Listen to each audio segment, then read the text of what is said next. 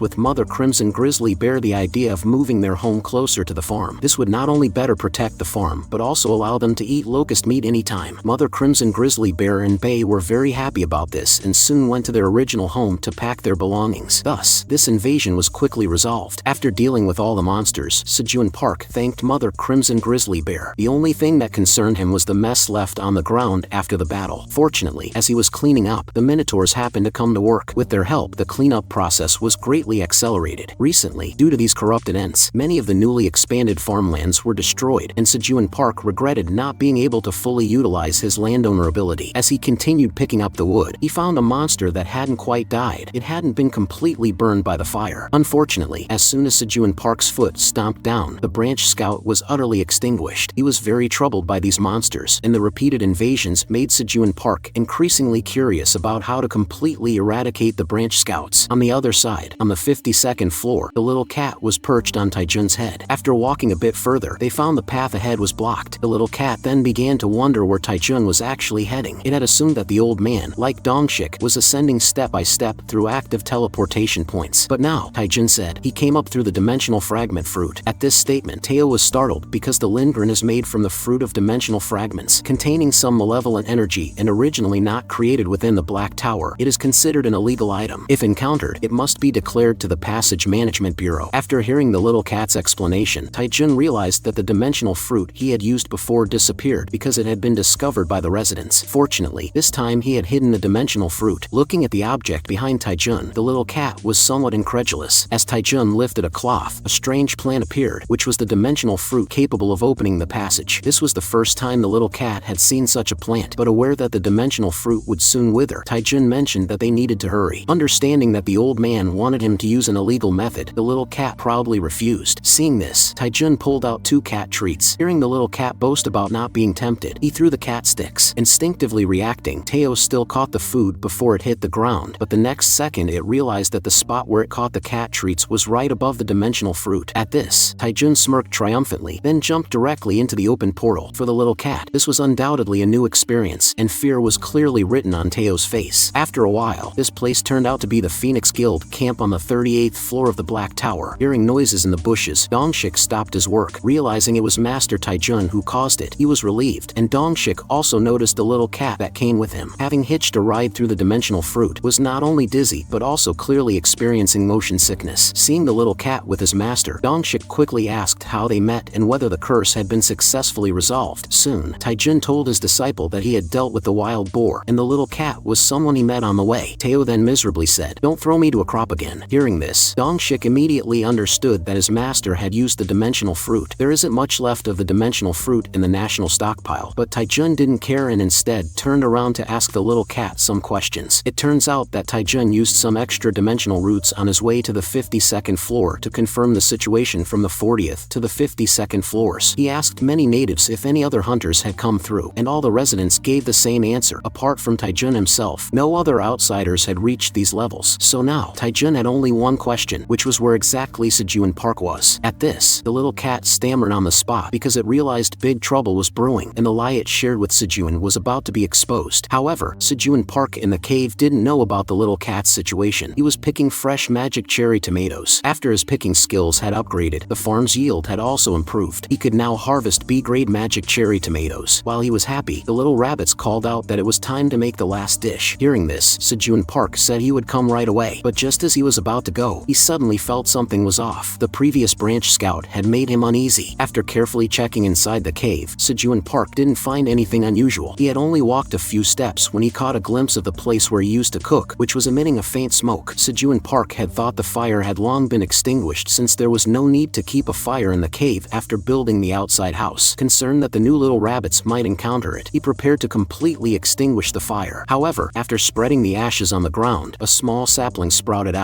The new sprout born from the ashes shocked Sejun Park, but the next second, he heard someone calling him master, a voice that appeared directly in his mind, startling Sejun Park. At the same time, next to the little sapling, a pair of tender feet appeared. It was a transparent little girl who happily said she had been waiting underground for this day and told Sejun Park her name was Flame. Flame turned out to be the apple seed that Sejun Park had originally planted. After hearing the little sprite Flame's introduction, Sejun Park immediately understood the situation in front of him. She was indeed the little sapling on the ground. Previously, when Sejun Park was preparing to light the fire, a little girl appeared before him. Little Flame told Sejun Park that this was the happiest she had been ever since she became conscious. Sejun Park felt puzzled by her name, as it didn't match that of an apple tree. He wondered why Flame, being a plant, could talk. Upon this, Little Flame quickly told Sejun Park that she is a fire apple tree and that she can speak through magic that conveys her consciousness, which is why she took this name and transformed into this form. She thought Sejun Park didn't like her, so she seemed a bit downhearted. Flame explained that she did this to please her master. Seeing this, Sejun Park hurriedly explained that he really liked her and complimented Flame as the cutest. Thinking that he was facing a magic apple tree, Sejun Park couldn't help but marvel. He also wondered if the apples brought by Flame were really that amazing. Hearing Sejun Park's words, Flame shyly said she wasn't that great. Originally, as a seed, because she felt intense heat, she started to root downwards to survive. Little Flame kept going down and down endlessly. She didn't even know where the end was until one day, her roots finally made a new breakthrough. Then, Flame went out to check the situation and unexpectedly discovered an underground river. Thus, with the cold river water, Little Flame withstood the heat from above the soil. In the darkness underground, she was hoping every day to break through the surface and sprout anew, and to reunite with her master. Therefore, now seeing Sejun Park again, Flame expressed that she had no regrets. After hearing her story, Sejun Park felt sorry, blaming himself for placing a bonfire above the plant and always forgetting to clean up. Flame, however, believed that it was because of Sejun Park that she became so strong. After speaking, a flame suddenly sprouted from the center of the sapling, and Flame showed Sejun Park her ability. Sejun Park was again surprised, not expecting that Flame could control flames. Flame proudly said she was a fire apple tree. Sejun Park applauded her, and Flame was very happy. Her appearance deeply attracted Sejun Park, as she was just too cute. Flame said, although she can only do so much now, she will grow quickly and then help Sejun Park. Such a clever and sensible little sprite instantly healed Sejun Park. He gently consoled Flame. You must have suffered a lot underground. Now that you are on the surface, don't push yourself. From now on, just grow up healthy, because overexertion can make one sick. Being petted made Flame very happy, and she promised Sejun Park that she would grow well. Then, Flame coquettishly asked Sejun Park to continue petting her little sapling. This day became the most beautiful day in Flame's life. However, Flame still had a secret she kept from Sejun Park, that her roots had actually entered the dimensional sea. Regarding this, Flame hoped everyone would keep it a secret, as it would surely surprise Sejun Park. Meanwhile, at the Phoenix Guild campsite, Taijun again asked the little cat where Sejun Park was currently. Hearing the master's recent words, Dongshik finally remembered that when Teao told them he was at the 40th floor, Sejun Park had saved them. After the lie was exposed, the little kitty began to stutter, looking unwilling to reveal too much. Sejun Park had already attracted worldwide attention on Earth, and for those outside the tower, he was a very important figure. As the leader of the Association of the Republic of Korea, Taijun wanted to know Sejun Park's current situation, whether he faced difficulties that prevented him from leaving the tower, and whether he needed their help. Taijun sincerely begged the little cat to tell him at least a bit of general information. After hearing this, Teao suddenly went to rummage through his backpack, then took out a contract, stating that what they said next must be kept confidential, and asked Taijun to sign a contract. The contract required both parties to tell the truth, and the violation would cost them their lives. Teao said if Taijun wanted to know more, he had to sign this contract. What the little cat did not expect was that Taijun agreed without hesitation. Dongshik wanted to stop him, but didn't expect that Taijun also wanted him to sign the contract. Then, the two men and one cat entered the tent and began to write their names. Soon after, the tower officially recognized the contract as valid. Taijun even staked his own reputation, stating that what he said next would be confidential and true. Now, it was the little cat's turn to tell them Sejun Park's location. Soon, Teao said, Sejun Park is not on the 40th floor. What I can tell you is that Sejun Park previously said he was on a floor that humans cannot reach, a very, very high floor, and he cannot come down. The little cat's words made Dongshik Dongshik incredulous, while Taijun had an as-expected expression, confirming his suspicion. After waving goodbye to the master and apprentice, once Teao completely disappeared, Dongshik asked the master if Sejun Park's situation was really as described, because no matter how strong an awakened one is, they must rely on Lin Zhen to reach higher floors, and Sejun Park was even growing crops in such a place, which made Dongshik think he was at least around the 60th floor, perhaps caught by a monster and forced to plant. However, Taijun told Dongshik that the little cat was telling the truth. He had suspected as much from the sweet sun pumpkin potato description, which stated that these crops grew at the tower's highest point, fully absorbing sunlight. Taijun then asked Dongshik, "Where's the tower's highest point?" At this, Dongshik was even more shocked. Then, Taijun said, although he did not know the specific reason, he had realized that Sejun Park was most likely on the 99th floor. Taijun's guess was very accurate, and at this time, Sejun Park was busily working on his farm. After a while, in Teo's hometown of Graner Village, in the residence of the village's richest man, Azriel, due to the invasion of red locusts, Azriel was worried that the Black Tower might face a food crisis like before. Recently, the price of food in the village had tripled, which made Azriel very troubled. Just as he was frowning, his son Oren was nearby, being affectionate with his girlfriend. Azriel finally lost his patience and angrily questioned his son if he had been listening to him. To this, Oren said he was listening and dismissively said, "Even if the prices have gone up, we're so rich, there's nothing to worry about." Watching his son not only ignore him, but also go to comfort his frightened girlfriend, and seeing him idle all day, Azriel made up his mind to make Oren go to the merchant district to buy food immediately, or else he would disown him. After giving Oren a bag of money, Azriel sent him out. Oren was very angry about this, feeling that buying food was not difficult at all, so he set off with the servants. However, unbeknownst to Oren, the goblin Scarum seemed to have set his sights on him. Soon after, Oren and his men reached the 75th floor's food street, but when he prepared to buy food, he found the prices far exceeded expectations. What originally cost just 1 tower coin now costs 3 to 4 times as much. After a round, Oren was completely dumbfounded. He couldn't understand why the food was so expensive. His 2 men provided the answer, explaining that since the war started, merchants from several levels had been buying up food but not releasing it to the market, causing the food prices to skyrocket. However, Oren quickly thought of a way, which was to bypass the merchants and buy food directly from the farms. With this great idea, Oren did not hesitate and immediately decided to take his men to the merchant association because he decided to become a wandering merchant. He also encouraged his men, saying he would support them, and even boasted grandly about making 10 times what was in his tower pocket, ultimately buying countless food. Just as Oren fantasized about becoming a legend in Graner Village, Goblin Scarum greeted him. Hearing Oren's plan to become a wandering merchant, Scarum told him that he had good stuff that could make money fast. Oren was puzzled by this, so Scarum informed him that these were unique treasures from outside the tower. Sometime later, on the 75th floor's Merchant Street, Teao was buying items entrusted by Sejun Park but did not buy everything at once. Considering the space issue, Sejun Park had made a list, and after Teao bought the necessary items this time, he continued walking. At that moment, the little cat suddenly noticed an item that seemed to be attracting him. After confirming, Teao asked the boss for the price. Just then, Oren unexpectedly spotted the little cat. Hearing someone calling him, Teao turned around and was startled. He hadn't expected to meet Oren again, but quickly, the little kitty noticed the badge on the other's chest and curiously asked, "Did you become a wandering merchant?" Oren firmly responded to the little cat and said that thanks to a kind-hearted goblin, he was able to succeed. Most importantly, Oren learned that Teao, the stupid cat, had made a lot of money, so he also wanted to try it out. Then, Oren questioned Teao about how much he earned with the items from outside the tower. With that, the little cat realized that it was with Scarum's help that Oren had become a mid-level wandering merchant. The little cat quickly warned Oren that the goblin was not a good person, and regarding the items from outside the tower, the little cat offered to help Oren deal with them. Unexpectedly, Teo's goodwill was rejected by Oren, who even accused the little cat of being ungrateful. Oren accused Teao of monopolizing the items from outside the tower and even reported the goblin who had helped him to the Passage Management Bureau as a fraud. Teao wanted to explain, but Oren gave him no chance, thinking that Teao hadn't changed at all and was still the poor guy who had been rejected by Meryl. Mentioning this painful memory, Teao no longer wanted to argue with Oren about Scarum. He was more curious about how Meryl was doing. Unexpectedly, Oren's men very honestly said that the day Teao left, Meryl had dumped Oren. Oren, unable to save face, angrily said that he is the one who dumped Meryl. Teao comforted Oren not to be sad, but Oren pushed him away. Next, Oren solemnly told Teao that he had heard that the Minotaur King on the 99th floor liked items from outside the tower, and he planned to go to the 99th floor to sell stuff. After saying this, Oren mocked Teao again, then left happily, leaving only the dumbfounded little cat. Nonetheless, Teao still wished him a smooth journey. The little cat was thinking about what those so-called treasures from outside the tower were all about. Of course, they were all fake. Time flew by, and a few days passed. Today, the corrupted Ent prepared to invade invade the farm again, but fortunately, the companions were ready to fight early on. After a few days of understanding, Sejun Park finally realized that the real target of these monsters was Little Flame. Unfortunately, those who dared to invade the pit farm were doomed to have no return. Sejun Park slowly picked up the locust soup and drained it with his companions, and Mother Crimson Grizzly Bear was no exception, as drinking locust soup significantly enhances attributes. After handing the finished bowl to the second-generation Little Queen Honeybee, Sejun Park and everyone prepared to charge. The battle began, and Mother Crimson Grizzly Bear was the first to strike. The combat power of the little bear was also not inferior, and they were responsible for dealing with the large monsters. As for Sejun Park, he was in charge of handling the smaller monsters. However, Black Warrior Bunny would also deal with those large corrupted ent. After dodging a monster that had been knocked down, the opponent took the opportunity to trouble Sejun Park. At this critical moment of life and death, little cat Teao finally appeared in time, unable to tolerate anyone trying to harm Sejun Park. The next second, Teo's claws swiftly swung, instantly slicing the large corrupted ent into pieces. Looking at the handsome little cat who had rushed back to save him, Sejun Park felt grateful. Sejun Park was extremely excited. As for Teao, he asked what the deal was with the monster in front of him. Sejun Park explained that the ultimate goal of the corrupted ent was to corrupt the apple tree inside the cave called Flame, which he had just found out about recently. Before the little cat could further clarify the situation, a small monster charged towards Sejun Park. However, with Teao by his side, how could Sejun Park possibly get hurt? Sejun Park told the little cat, seeing the monsters closing in, to talk after the monsters were handled. At that moment, the little cat remembered something and then turned to rummage through his backpack. Soon, Teao took out an item. It mentioned that this was something it had found during a lucky moment. Hearing this, Sejun Park immediately beamed with joy, and then he quickly called Ailen, who responded to him right away. The next second, the item brought by the little cat disappeared, and the empathetic manager naturally understood that Sejun Park wanted her to appraise it. Within a few seconds, the appraisal was completed, and Sejun Park also offered a small tomato to complete the quest. When the item reappeared, it had transformed into a shiny hatchet. Holding the weapon, Sejun Park felt a surge of strength throughout his body. According to the message prompt, the name of the hatchet was the Great Warrior Wuka's Throwing Hatchet, and as a named single-item weapon, Sejun Park understood it must have great effects. He felt himself become much stronger in an instant. Through the status windows prompt, the hatchet did not disappoint. Its skill could not only better split things, but 10 seconds later, it could even return automatically. Seeing this, Sejun Park was just thinking about how to use the hatchet when he looked up and saw that Black Warrior Bunny had been accidentally caught. With the situation urgent, he no longer hesitated and quickly aimed at the corrupted ent, directly throwing the hatchet. This strike was so powerful that not only did it free Black Warrior Bunny, but it also caused the huge corrupted ent's body to split. In the next second, it could not hold on and broke in half. Seeing this scene, Black Warrior Bunny could hardly believe it, and Mother Crimson Grizzly Bear was also startled. They had not expected Sejun Park to kill the monster with one strike. Little Bear was very happy because now Sejun Park no longer needed to run away. This joy made him even more motivated to fight monsters. Sejun Park had not expected this either. The status windows experience gain confirmed that indeed he had resolved the monster. The hatchet truly lived up to its reputation as a named weapon, even in his hands, capable of defeating enemies with a single strike. Then, Sejun Park hugged the little cat and kissed its head wildly. Thanks to Teao, he had acquired such a useful weapon. However, Sejun Park's kisses were not over when another corrupted ent suddenly attacked. Seeing this, Sejun Park calmly raised his hand to use retrieve. The hatchet in the distance suddenly moved, swiftly flying back the same way, and successfully chopped down the attacking monster. Holding the returned hatchet, Sejun Park was rarely so dashing. This powerful weapon left him and the little cat beaming with joy, and then the defense battle unfolded again. Sejun Park and Teao charged confidently at the monsters. Soon, the battle came to a close. The minotaurs were responsible for clearing the dead monsters, and 1003 were among them, carefully cleaning up the debris. After the cleanup, 1003 called out to Sejun Park outside the cave, telling him that he was going to clear the land. As for Sejun Park himself, after repelling the enemies, he returned to the pit to wash his face. After receiving 1003's message, he responded, "Take your time." Today's battle left Sejun Park aching all over, but it was all worth it. His level had unconsciously risen to 25, and his attributes had also improved nicely. Looking at the skills on the panel, Sejun Park suddenly felt a bit narcissistic. Thinking he was so great, he couldn't help but want to kiss himself. Just then, manager Ailen sent an unfinished message. After being discovered by Sejun Park, Ailen hurriedly withdrew the message. Sejun Park curiously asked what she had said, and Ailen excused herself by claiming there was an error with the status window. This awkward excuse naturally did not convince Sejun Park, who continued to inquire, can the status window really malfunction? However, Ailen did not answer him. Mr. Rabbit continued watering with the children, and little cat Teao, having just heard Sejun Park mention Flame, went up to greet her. Flame happily responded to Teao, instantly piquing the little cat's curiosity. Observing Flame in her phantom state, it couldn't help but fiddle with her back and forth with its paws. Even though Flame was a phantom and couldn't actually be touched, the continuously toyed with little Flame soon couldn't stand it anymore and emitted a flame at the little cat. Though she didn't really intend to hit Teao, it was the first time the little cat had seen an apple tree that could use fire, and it was somewhat surprised, apologizing to Flame and stating it shouldn't have joked. After receiving Flame's forgiveness, Teao took out a fish from his bag, hoping Flame would help grill it. Seeing this, Flame said it was easy, so with a wave of her little hand, the apple tree fired flames again. Shortly after, as the flames grilled, the little cat smelled the aroma of grilled fish. After tasting the grilled fish, Teao repeatedly praised Flame for being amazing. After Sejun Park cleaned himself up, he came over to tell Teao not to bully Flame. Teao explained that he wasn't. He had just asked her to help grill the fish. Hearing how amazing Flame was, Sejun Park was naturally very pleased. Just as the growth-promoting time of the straw had arrived, Sejun Park asked little Flame if she could use the growth-promoting effect on herself. Flame skeptically asked, "Can such a precious skill be used on me?" Sejun Park said, "Of course, because you are still very small." Hearing this, Flame gratefully accepted and stated she needed to grow up healthy quickly. Then, Sejun Park used magic power and applied the skill towards the sapling. However, the status window informed him that because the apple tree had great potential, it required 10 growth-promoting skills. The next second, Sejun Park immediately felt a strong attraction as his magic power continuously flowed into the apple tree. This feeling surprised Sejun Park, as the magic power seemed to be sucked away. The growth-promoted little Flame instantly filled with strength, but her sapling didn't grow much taller. After using the skill, Sejun Park uncontrollably sat down on the ground, feeling as if he was completely drained. Seeing this, Flame was worried about Sejun Park's health, but he reassured her not to worry, probably because he was just too tired from the battle, and he would be fine after some rest. Hearing Sejun Park's words, Flame said she could help alleviate some of the fatigue. Sejun Park was also curious about how she would do it, and soon he noticed some white flames appearing on Flame. Following her guidance, these flames slowly rose and eventually enveloped Sejun Park bit by bit. Once the white flames completely consumed his body, Sejun Park found he no longer felt tired and his body was very relaxed. Through the message, he then learned that this was Flame's purification skill. Sejun Park became even more convinced that little Flame was a magical apple tree. He then asked Flame if she had any other abilities. Flame replied that she had another ability, named Flame of Friendship. Its effect allows others to temporarily have the ability to control fire or enhance the power of fire. After hearing this, Sejun Park thought this skill might have excellent effects in future confrontations with monsters. At this moment, the somewhat neglected little cat Teao became anxious and quickly urged Sejun Park to listen to him. Teao told Sejun Park that someone named Han Taijun was looking for him. He found out you're not staying on the 40th floor. Hearing this, Sejun Park was initially puzzled, then greatly surprised. He asked the little cat to explain clearly. After some understanding, he learned that the person named Han Taijun was the strongest hunter in his country. More importantly, the little cat had become friends with him, thus exposing Sejun Park's situation. Teao explained that this was why, but he told Sejun Park not to worry, as this matter had already been contracted and would not be leaked. After weighing the options, Sejun Park thought it would be good to be acquainted with Han Taijun and his disciples, as it could provide security for his family. Thus, he told Teao to continue providing crops to them in the future. This incident made Sejun Park see the little cat in a new light. After all, the initial sale of Sweet Sun pumpkin potatoes was a mistake, and unexpectedly, the little cat gained a powerful friend through this. After the message was conveyed, Teao had another favor to ask Sejun Park. "Do you remember why I became a wandering merchant?" Teao asked. Sejun Park recalled for a moment, then remembered, "Wasn't it because a cat named Oren or something stole your girlfriend?" Then, the little cat excitedly said that it had met Oren again, and the other had also become a wandering merchant. More importantly, like itself, he had been deceived by Scarum. Knowing that Oren was taking junk from outside the tower to the Minotaur King, Sejun Park was also surprised. As for Teo's request, it was simple. Teao wanted Sejun Park to help him make Oren see that Scarum was a swindler. Sejun Park thought for a moment, and from the little cat's message, several wandering merchants were rushing to the 99th floor. He quickly became interested, so he agreed to help Teao. After some time, Oren and his group arrived at the 99th floor through the passage. The desolate scenery along the way made Oren wonder what had happened on the 99th floor. At that moment, Oren felt hungry, so he asked the junior next to him for some food. However, the junior told him that all the food had been consumed at the start of the journey, and the only remaining food had been eaten at the beginning as well. At this time, another little cat was already fed up, complaining that they hadn't purchased any necessary travel supplies, feeling sure it would starve to death. Oren, however, was full of confidence, saying, "When we get to the Minotaur King, we'll ask for some food and drink. After all, I've brought valuable things, surely we'll be welcomed." However, the junior reminded Oren that, according to the map given by the goblin, they still needed about 2 days to reach the Minotaur Minotaur King's place. Just when the three cats were thirsty and hungry, a sound suddenly came from behind. Turning their heads, they saw Pushcart Rabbit and his brother approaching with their goods. Upon meeting, Pushcart Rabbit immediately began shouting, "Ice cold water!" Oren and his two juniors rushed over, eager for the merchant in front of them to hand over the water. However, when Pushcart Rabbit said a bottle of water cost 0.5 tower coins, Oren was stunned by the exorbitant price. To this, Pushcart Rabbit calmly asked them to look around and explained, "It's not easy to get water here." He was really uncomfortable from thirst, and after hearing Pushcart Rabbit's words, Oren accepted it, but he found he had no tower coins. Then, Pushcart Rabbit curiously asked, "Are you the wandering merchants looking for the Minotaur King?" Oren proudly said they had brought many precious items to trade. Pushcart Rabbit then told Oren that since they were guests of the Minotaur King, they could buy on credit. Oren thought it was just a verbal promise, but Pushcart Rabbit immediately handed over some papers. It turned out to be a contract guaranteeing the credit, stipulating that if the money wasn't paid back within 3 days, 10 times the tower coins would be owed. Such harsh terms immediately made Oren shout out. Pushcart Rabbit explained that resources on the 99th floor were too scarce, and it was hard to make a living without such measures. Pushcart Rabbit also mentioned that if they had no money, they could pay with their bodies. Oren thought to himself that there was no way he could not pay back. As long as he met the Minotaur King and completed the trade, he would earn enough money. So, he decisively signed the contract. After the contract was signed, the three cats took the water. Oren told Pushcart Rabbit to come for the money in 3 days, believing he would surely earn a large number of tower coins through the trade. Pushcart Rabbit wished Oren good fortune. By the next day, the water they bought was almost gone. After drinking the last drop from the bottle, Oren complained, "Just drinking water makes me hungrier." However, due to the high temperature, after walking a bit, he was thirsty again and asked the junior for water. The junior wanted to refuse, but under Oren's pressure, could only agree with tears. Just then, another junior saw something ahead. The junior quickly told Oren, "There seems to be a restaurant not far away." Oren initially didn't believe it, but after sniffing carefully, he immediately smelled the aroma of grilled fish. As they approached, the little bunnies introduced, "This is the only rabbit restaurant on the 99th floor." The three cats quickly asked Sickle Rabbit to grill fish for them. However, when the little bunny said a fish cost 1 tower coin, Oren was shocked again. Sickle Rabbit explained reasonably, as there were no lakes or seas nearby, fish were hard to find. Seeing Sickle Rabbit pull out the same contract as before, Oren grabbed it and signed his name without hesitation. After the contract was established, they immediately wanted the grilled fish. Sickle Rabbit was naturally willing to satisfy them and then started grilling. Soon after, golden grilled fish was placed in front of the three cats, and they couldn't control their drooling. The next second, they crazily enjoyed the delicious food. During this, they also ordered other foods like charcoal grilled squid, and Sickle Rabbit satisfied them one by one until their stomachs were completely full. The three cats lay down on the straw mats to rest, while the little bunnies cleaned up the scene. Oren muttered about hurrying to sell the goods to the Minotaur King and then coming back to pay, but because they had eaten too much, the few cats all lay down and fell asleep. Sickle Rabbit and Art Gray Rabbit silently watched, and before leaving, they didn't forget to say goodnight to the three cats. After some time, Oren heard some noise nearby and woke up to find the junior trembling. Looking up, they saw a Minotaur appear before them, immediately dispelling Oren's drowsiness. The Minotaur asked if they were looking for the Minotaur King. At this time, Oren and his companions were very scared and frantically explained that they were wandering merchants. Unexpectedly, the Minotaurs not only did not harm them, but instead expressed that they would take them to meet the Minotaur King. Upon hearing this, Oren was overjoyed. With the help of the Minotaurs, the three little cats smoothly reached the teleportation crystal. However, the shocking scene ahead left them speechless. Then, the Minotaur King finally spoke. "Is it you who were looking for me?" Suppressing his fear, Oren responded that he had brought many precious items and wanted to trade with the Minotaur King, specifically emphasizing that these were items from outside the tower. Hearing about the items from outside the tower, the Minotaur King stated that he needed an expert to confirm the value of these items. With a wave of the Minotaur King's large hand, a person stepped forward from behind him, and it was Sejun Park. When the Minotaur King addressed Sejun Park as the Great Black Dragon, the three little cats were immediately confused. The quicker reacting Oren was surprised to encounter the Black Dragon here. At that moment, Sejun Park introduced himself. "I am the Great Black Dragon, and I possess the ability to appraise rare magical artifacts, so lies do not work in front of me." Then, he asked Oren to bring out the so-called items. Now, Oren began to think about how to handle this sudden turn of events. The Black Dragon is the strongest creature controlling the tower. If it liked his items, then he wouldn't need to worry about the Minotaur King and other monsters. If he could win over the Black Dragon this time, Oren might become a well-known figure within the tower. Thinking this, Oren hurriedly dumped out all his items and said, "Here they all are." Sejun Park crouched down to carefully examine the items, only to discover that they were just junk from Earth. Among them a used lint roller he was holding. Sejun Park wondered how Scare managed to get these things. Seeing the Black Dragon select a lint roller, Oren immediately began to tout its advantages. This is a magical tool that can easily remove dust and hair. Sejun Park casually asked about the price, not expecting Oren to blurt out an asking price of 50 tower coins on the spot. Even Oren's 2 juniors were shocked, as Scarum had sold it to them for only 5 tower coins. Oren continued to claim it was a very precious magical tool and thought his price was not high. After all, such things were almost impossible to buy within the tower. Hearing this, Sejun Park sighed lightly, and the next second coldly said, "Lying is useless in front of me." He picked up the lint roller and told Oren, "This is just a consumable, very common on Earth. Overall, all the items Oren brought were just trash, not the so-called magical tools." The same was true for the other items. Sejun Park's words panicked Oren, who argued, "Everyone says these are magical tools." He also hinted that perhaps the Black Dragon was lying in order to buy them cheaply, but Oren soon realized he had misspoken, and the response was an angry punch from the Minotaur King. The Minotaur King questioned Oren, "How dare you say the Great Black Dragon is lying?" Although not hurt, Oren was terrified, and Sejun Park was also somewhat panicked. Oren and the 2 cats repeatedly apologized, admitting they shouldn't have tried to deceive the Great Black Dragon, and requested forgiveness for their rudeness. At this moment, Oren finally understood that since the Great Black Dragon had the ability to discern, Teao had been right. Scarum indeed was a swindler. "Please at least spare our lives." Meanwhile, Sejun Park reminded Oren, "I shall spare your lives. However, what about the debts you've accumulated along the way?" Hearing this, Oren was even more shocked. Then, Sejun Park also stated, "I run some businesses inside the tower, and the food and drink you consumed earlier were on credit from my shop." As soon as the words fell, Sickle Rabbit and his companions came out and calculated a bill for Oren. Adding up all the water and food multiplied by 10 times, Oren owed about 500 tower coins in debt. Additionally, Sickle Rabbit mentioned they charged for lodging and miscellaneous fees, and if converted to bricks, the 3 cats would need to make 100,000 bricks to repay the debt. Sickle Rabbit's words left Oren puzzled, not understanding what the so-called bricks meant. The Minotaur King timely added, "If you can't pay with money, then pay with your body." Hearing this, Oren suddenly remembered that the little bunnies had also mentioned paying with their bodies. Then, Sejun Park took them to see how to make bricks. Watching the hardworking Minotaurs, the 3 cats finally understood what bricks and paying with your body meant. According to the calculations made by Sickle Rabbit, the 3 cats needed to make 100,000 bricks to repay the debt. "You must make 100,000 bricks here." Oren and his juniors were stunned by the size of a brick. It was impossible for them to make 100,000 bricks. Sejun Park calmly said, "You indeed cannot finish. Even if you can barely make 10 a day, it would take 10,000 days. Most crucially, during this period, the costs for lodging and food would still accrue, and the number of bricks would also increase. This meant that the 3 cats would be trapped here forever." Hearing this, Oren and his 2 juniors quickly begged for mercy, hoping the Great Black Dragon would forgive them and willing to do anything as long as it wasn't making bricks. Hearing this, Sejun Park told Oren that he could give them a chance. The head of the distribution department just happened to need some manpower. Sejun Park explained, "You only need to pack goods into bags and then work in the farm's distribution department for 10,000 days, selling goods during this period to repay the debt." At the same time, Sejun Park promised that they would be provided with a roasted fish each day, and working on the farm would not incur additional debts. Hearing this, Oren promptly agreed, and he and his 2 juniors were very grateful for the Black Dragon's forgiveness. Next, a new contract was drafted. For Oren, working 10,000 days was much better than making bricks. The key was not only solving the food problem, but also working under the Great Black Dragon, giving Oren no reason to refuse. After the contract was signed and came into effect, Sejun Park congratulated them on becoming interns in the distribution department. When Oren asked what to do next, Sejun Park answered, "The head of the distribution department will tell you." The next second, little cat Teao finally made a grand appearance, becoming their direct supervisor. The first time they saw Teao, Oren couldn't believe it, questioning, how could the manager possibly be Teao, this beggar? However, the response he got was a ruthless punch from the little cat. Teao coldly told Oren, "You should show some respect to your supervisor." After reprimanding Oren, the little cat grandly introduced itself, saying it was the Black Dragon's first subordinate and the head of the distribution department, and informed Oren and the others, "From now on, you 3 are under my command." Seeing this, the other 2 cats were very sensible, immediately calling Teao boss, while Oren, as if in a dream, ultimately had no choice but to submit and obey Teao. After some time, everyone returned to the pit farm. Now, the little cat was introducing Oren and the others to the work environment and saying they should try out the job content first. Seeing this scene, Sejun Park was very pleased. Not only did Teao get his revenge, but he also gained many subordinates to sell crops, and the addition of 3 backpacks was sure to bring in more revenue. All this was also thanks to the cooperation of the Minotaur King. Hearing Sejun Park's thanks, the Minotaur King modestly said, "Don't mention it. This is also following the Black Dragon's instructions. Most importantly, as neighbors, we should help each other. If I could receive a more sincere thank you, I'd be even happier," the Minotaur King said while drooling. Hearing this, Sejun Park Park understood what he meant and said, "You can take the green onion leaves and tomato vines next to you back home." Seeing the Minotaur King's excited look, Sejun Park was somewhat helpless. Looking back, it turned out to be Teao scolding his subordinates. Then, Teao's voice came from the farm. "The green tomatoes are not ripe yet. Don't pick them. Also, if you remove the top of the small tomatoes, it greatly reduces their commercial value." The three cats obviously had no knowledge about tomatoes and kept making one mistake after another, which made Teao a bit angry, and he immediately ordered them to sit down properly. He would personally demonstrate how to properly harvest crops next. Seeing such a comical scene, Sejun Park couldn't help but remark, Teao really forgot how he was at the beginning. However, since the little cat was the head of sales, Sejun Park let him be. Watching the three cats being overwhelmed by his knowledge, Teao became increasingly arrogant. Ever since Teao became the distribution manager, facing Oren who had become his subordinate, the little cat became more arrogant. While working, Oren pondered why Teao could become a subordinate of the Black Dragon. What displeased him more was his own situation, feeling like he had become Teao's servant. However, before Oren could think further, the next second, Teao smacked him in the head, which enraged Oren, who then demanded, "Why did you hit me?" The little cat calmly replied, "It's working hours, and you were spacing out." An angry Oren grabbed Teao by the collar, seemingly ready to start a fight. But at that moment, he felt a terrifying presence overhead and turned to see it was the old silver wolf, Elka. Oren quickly released his grip on Teao's collar, daring not to make another move. Oren's attitude changed instantly, quickly claiming he only saw a bug on Teao's shirt and wanted to help clean it off. The little cat coldly responded, "If you don't learn how to behave properly, you will be scolded." After continuing to pick for a while, Teao went to check on the work of the other two cats. Learning they were the fastest to fill their packages, Teao immediately praised them on the spot and shortened their contract by 1 day. Seeing this, Oren hastily asked if he had any rewards, but because of his sluggish work, the little cat instead extended Oren's contract by a day. At this time, Sejun Park also came over and asked Teao with concern, "How is it going? Are you about to go down to sell things?" The little cat replied, "It's okay. It's just that their packages are too old and have very little usable space." To this, Sejun Park consoled, "No worries, you can slowly upgrade later." Then, noticing that Sejun Park was fully armed, Teao curiously asked him where he was going. Sejun Park excitedly answered, "I'm going to check out the western forest." This made the little cat somewhat puzzled. After some time, everyone gathered together, and at the farewell, Teao finally learned that Sejun Park was going to confront those monsters, which made him worry about his safety. Sejun Park reassured the little cat, "Go ahead and sell things without worry. With Mother Crimson Grizzly Bear and Little Bear around, there's nothing to worry about. You being overly concerned will make Little Bear unhappy." Sejun Park also mentioned that he had a secret weapon for his trip. Teao felt that this time was different from the battles on the farm. This was going directly to the monster's den. Old Silver Wolf Elka thought this was very interesting. With Mother Crimson Grizzly Bear and Little Bear accompanying him, Teao didn't say much more. Sejun Park urged him to hurry down. "This time, you need to set a good example for the new interns." Understanding that it was time to go selling, Teao reminded Sejun Park to be careful. Then everyone waved goodbye. This was Teao and the three cats' first sale, and Sejun Park and his group were ready, having traveled a long distance towards the west. Soon, Sejun Park and Little Bear reached the fallen monster's territory. The spookiness of this place far exceeded Sejun Park's expectations, and the scent from the withered trees was almost unbearable for Little Bear. Before long, Mother Crimson Grizzly Bear suddenly alerted Sejun Park, having spotted the enemy ahead. Indeed, many corrupted ents appeared in front of them, blocking their path. At first, Sejun Park thought they were no different from ordinary trees, but Mother Crimson Grizzly Bear insisted he stop. Sure enough, the next second, the roots in the ground began to move, and then all those corrupted ents came to life. Their stench was several times stronger than the monsters that had invaded the farm earlier. Sejun Park didn't expect these corrupted ents to also have different types, and one of the corrupted ents launched the first attack. Fortunately, Mother Crimson Grizzly Bear acted in time to protect Sejun Park, but faced with the simultaneous attack of many corrupted ents, Mother Crimson Grizzly Bear was quickly entangled by the vines. Sejun Park understood that it was his time to act. He flung his straw hat from his head and drew the two weapons at his waist. At this moment, a flame suddenly rose above Sejun Park's head, which was the secret weapon prepared by Flame. However, before Sejun Park could display it stylishly, Little Bear covered his head with its paw, thinking that Sejun Park's hair was on fire, and even blew on the flames for him. Fortunately, Sejun Park stopped Little Bear in time. Next, Sejun Park's two weapons rubbed against each other, preparing for battle. The friction between Sejun Park's two weapons generated a similar flame, and now he had the ability to control fire. The small flame quickly grew into a fierce blaze under Sejun Park's control, and the fire rapidly flew towards the monsters. The dry corrupted ents encountered fire like meeting their nemesis. After the vines were burned off, Mother Crimson Grizzly Bear successfully escaped. Seeing the effect of the fire, Sejun Park was very excited, but as the fire grew bigger, he quickly told Little Bear and the others to retreat. If they didn't leave soon, he worried they would be engulfed by the flames. The fire was even fiercer than Sejun Park had anticipated, and he urged Mother Crimson Grizzly Bear to speed up. However, they soon encountered a new situation. A group of corrupted ants blocked their path. This time, they were almost caught in a dilemma. Mother Crimson Grizzly Bear quickly asked, "Can we still use that ability from earlier?" After receiving an affirmative response from Sejun Park, she told Little Bear what to do. As they approached the corrupted ants quickly, Sejun Park activated Flame's ability again, and the flames were launched once more. However, Little Bear suddenly jumped over Sejun Park's head and went straight for the ball of fire. The next second, to Sejun Park's surprise, Little Bear suddenly grabbed the flames and then threw them with force. The impact of this strike far exceeded Sejun Park's original flames, covering the entire forest in a massive fire explosion. This great fire also caught the attention of the minotaurs in the desolate land. The Minotaur King, curious, asked, "What exactly happened in the western forest?" Shortly after, the little bunnies in the pit also saw the smoke rising in the distance. Mr. Rabbit recognized it, thinking it must be Flame's ability. He had just heard Sejun Park say he would use Flame's power. Just then, Sejun Park and his group successfully returned, but during their passage through the flames, not only was Mother Crimson Grizzly Bear completely blackened by smoke, but Sejun Park and Little Bear were not spared either. Seeing their disheveled appearance, their friends were instantly very worried. After returning to the pit farm to rest, Sejun Park quickly recovered his spirits and thanked Flame's ability, stating that without Flame's help, they might not have been able to return this time. Mr. Rabbit then told him, "You were still a bit reckless." To this, Sejun Park helplessly said that recently, monsters invaded the farm every day, which he couldn't stand anymore. However, he believed that after this fiery lesson, the monsters would stay quiet for a long time. Just as he was preparing to sleep, Sejun Park discovered that his beekeeping skill had reached level 4, and subsequently, the little queen honeybees happily sought him out. Sejun Park curiously asked, "What happened?" The first-generation queen honeybee told him, "Please suggest which flowers to make honey jelly. This is an ability you gained after leveling up." The queen honeybees were happy for Sejun Park because honey jelly is not only delicious but also enhances abilities. Hearing that honey jelly could enhance his abilities, Sejun Park immediately became interested. In another part of the manager's space, Ailen was luxuriously soaking in a bath, enjoying her drink contentedly. Sejun Park's red locust cherry tomato soup made Ailen very satisfied. She drank it several times a day. Recently, Ailen felt she had grown again. Her wings were much larger than before. Although she was already progressing quickly, Ailen felt it wasn't enough. She was very much looking forward to the restoration of the dragon heart, leaving the manager's space, and finally flying majestically in the sky during the blue moon. Thinking of seeing Sejun Park then, Ailen couldn't help but look forward even more. After raising her head, Ailen looked at the crystal ball. Recalling earlier events, Sejun Park had said he wanted to try Flame's ability. Ailen decided to see how things were going, but just a few steps out, Ailen suddenly felt a blank in her mind, followed by a hard fall to the ground. Intense pain came from the dragon heart. Ailen sought Sejun Park's help, but she couldn't even make it to the crystal ball. In the end, she murmured Sejun Park's name before completely losing consciousness. Fortunately, the Black Tower sensed the manager's crisis and activated an emergency system, seeking help from the last person Ailen called out to, Sejun Park. Meanwhile, Sejun Park was unaware, watching the little bees work hard. Since making honey jelly required pollen, the little bees were collecting pollen, and the jelly production was proceeding smoothly. The task of making honey jelly was entrusted to the queen honeybees. Under their nimble little hands, batches of delicious honey jelly gradually formed, even attracting Mr. Rabbit's attention. Nowadays, this type of honey jelly could only be made using specific honey and pollen. After reviewing the related information, Sejun Park was also curious about how exactly honey jelly could enhance abilities. In the Black Tower, it was extremely difficult for any awakened to enhance their abilities, usually requiring extensive trials. If it could be achieved by eating, it would shock the entire Black Tower. Little Bear, like Sejun Park, was also looking forward to the completion of this delicacy. Before long, the first-generation queen honeybee found Sejun Park, telling him the jelly was ready. Just smelling the sweet aroma, Little Bear couldn't help but drool. Seeing this, Sejun Park quickly raised his hat and asked Little Bear to call everyone to come and taste. Upon hearing this, Little Bear immediately set off to notify everyone. Meanwhile, the queen honeybees prepared to make some more. Sejun Park opened his status window to see that this batch of jelly could enhance abilities related to magic, likely because it was made using magic tomato pollen. However, unfortunately, Sejun Park himself didn't have any magic-related abilities, which made him a bit disappointed. At this moment, Little Bear had already called everyone over. Since there was a limited quantity, Sejun Park told everyone to taste one piece each first. Although it couldn't enhance abilities, Sejun Park was still curious about the taste of the jelly. Little Bear thought about saving some, which made Black Warrior Bunny unable to hold back a laugh, teasing him. Little Bear then asked Sejun Park for another piece. After all, the honey jelly is so small, how can I save it? The rest should be given to Sister Ailen. Sejun Park told it that Ailen Ailen really likes small tomatoes, and she would surely like jelly made from small tomatoes even more. Then, Sejun Park began calling Ailen's name. However, the status window of the Black Tower soon showed not a message from Ailen, but a shocking notification: Ailen's is dying from the Dragon Heart Rampage. This news made Sejun Park panic instantly. Immediately afterward, the Black Tower issued a new mission, asking Sejun Park to help stabilize Ailen's Dragon Heart. Sejun Park quickly inquired of the Black Tower why the Dragon Heart was out of control. Little Bear and the others, hearing that Ailen was in trouble, were also very anxious. At the same time, the Black Tower told Sejun Park that Ailen had absorbed too much magic, and the solidified Dragon Heart could not withstand it, leading to the runaway. Knowing this reason, Sejun Park suddenly realized it might be because of the food he had previously given to Ailen, most of which could increase magic power. Thinking of this, Sejun Park was so scared he almost couldn't stand. He urgently asked the Black Tower how he could help Ailen. Fortunately, after screening, the Black Tower finally offered a solution. Sejun Park had something that could help Ailen. Sejun Park's mind raced, realizing that Ailen's abilities weren't strong enough to handle the absorbed magic power. Luckily, the honey jelly could precisely enhance magic-related abilities. At that moment, Little Bear proactively handed over its uneaten portion of jelly, suggesting that Sejun Park give it to Sister Ailen. The other friends were also anxious, and everyone quickly picked up their honey jelly, ready to send it to treat Ailen's Dragon Heart. Sejun Park swiftly collected the jelly into his hat and hurriedly transmitted the jelly to Ailen through the Black Tower's window. Accompanied by a mission completion notification, the jelly traveled through the window and entered Ailen's mouth. After consuming a large amount of honey jelly, the next second Ailen's body emitted a golden glow. Soon, the status window indicated that after the enhancement from the honey jelly, Ailen's Dragon Heart had stopped going berserk. Sejun Park anxiously asked the system, "Is she okay?" The Black Tower provided a temporary safety response. The Dragon Heart had stabilized for now. Sejun Park felt puzzled. Although the situation was temporarily stable, if Ailen's Dragon Heart could not continue to grow, there was still a risk of losing control again. However, relieved that there was no immediate danger, Sejun Park finally breathed a sigh of relief. He believed that a solution for the solidified Dragon Heart would be found in the future. Meanwhile, in the space outside the Black Tower, connected to the tower, the crystal emitted a strong light. Ailen's father Anton and grandfather Kaiser also noticed it. Soon, a status window appeared on the crystal, displaying a record of activities during the emergency system activation of the Black Tower. Seeing this message, Kaiser immediately guessed that Ailen's Dragon Heart had acted up. Anton thought the emergency contact was Kaiser, but Kaiser said he hadn't received any messages. He explained that if Ailen had called for him, he could have bypassed the Black Tower's management area and stopped her outburst directly. If not, under the protection of the Black Tower's security system, they could not open the passage to the inside of the Black Tower. As Kaiser and Anton worried about this, the Black Tower finally sent out the activity record. After reading the information, Anton's mood relaxed a lot, and he showed a relieved smile, because not only was Ailen still alive, her Dragon Heart was more stable than before. However, at this moment, Anton noticed that his father Kaiser's mood was off. Kaiser was downhearted because the person Ailen last called was not him, but a stranger named Sejun Park. Seeing Kaiser's reaction, Anton sensed trouble and quickly explained, "The other party must have been helping Ailen all along. Regardless, it is crucial to open the portal as soon as possible." However, the next second Kaiser transformed, indignantly saying, "My granddaughter used to call for me, but this time it was someone else." Kaiser realized that someone must have stolen his granddaughter's heart, which made him very jealous as a grandfather. Anton continued to urge his father, "It's too embarrassing to have an outburst here." But by then, other clan members had already noticed their situation and were used to Kaiser's reaction, even joking about it. However, in the shadows, a dragon was silently observing all this, feeling that this might be a good opportunity. A while later, Ailen finally showed signs of awakening. It seemed she had had a terrible nightmare, and the next second, she was startled into jumping up. At that moment, Ailen realized she was still alive, carefully felt the changes within her body, and was surprised to find that her Dragon Heart was more stable than before. A somewhat puzzled Ailen turned her gaze to the crystal ball and, after gently placing her hand on it, the Black Tower quickly informed her of what had just happened. After reading the information, Ailen understood that she had called for Sejun Park in the end. Ailen was curious about what method Sejun Park had used and, noticing the effect of the honey jelly, she guessed the process. An item that could enhance abilities was indeed what she needed most at the moment. The only regret was that she had eaten the jelly while unconscious, so Ailen didn't know its taste. But regardless, having received someone else's help as the Great Black Dragon, she must sincerely reciprocate. Therefore, she decided to give Sejun Park some form of compensation. Soon, Ailen went to her treasure room, searching through a plethora of precious items for a long time, yet she couldn't find a suitable gift. Thus, the Great Black Dragon began to ponder what a farmer might need. While she was thinking, a large statue in front of her caught her attention. Ailen thought, "If I give this, Sejun Park will surely love it." Meanwhile, there was peace at the farm. Sejun Park and the others, having been busy, were now resting well outside the house. After some sleep, Ailen's message popped up again. Seeing the message, Sejun Park immediately perked up and hurriedly asked how she was. Hearing that Ailen was fine, Sejun Park also breathed a sigh of relief, thinking that he almost harmed Ailen with his small tomatoes. Ailen reassured him, saying she didn't blame him, and explained that her condition flares up once every 10 years, thanks to the small tomatoes that she managed to get through at this time. Seeing this, Sejun Park truly relaxed,